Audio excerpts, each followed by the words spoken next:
ဒါပါသီးလေးလည်းသိကြလားသူများတွေကြိုက်မကြိုက်တော့မသိဘူးကျွန်တော်အတွက်တော့လေဒီအသီးကမစားရသေးဘူးမြင်တာနဲ့တင်တရေတများများကြနေပြီ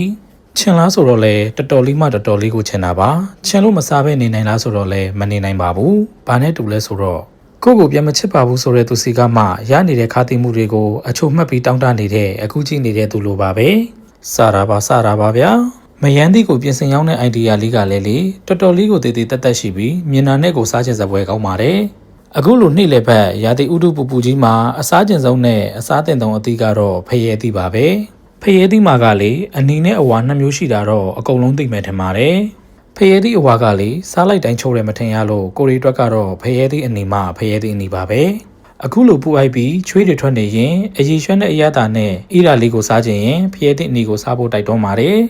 အပြန်လမ်းမှာတော့ပြင်ဦးလွင်ကပန်းပွဲတော်ထဲရောက်သွားတယ်လို့ထင်ရလောက်အောင်လှလုံးနဲ့ပန်းဆိုင်လေးတစ်ဆိုင်တွေ့လို့ဝင်ခဲ့ပါသေးတယ်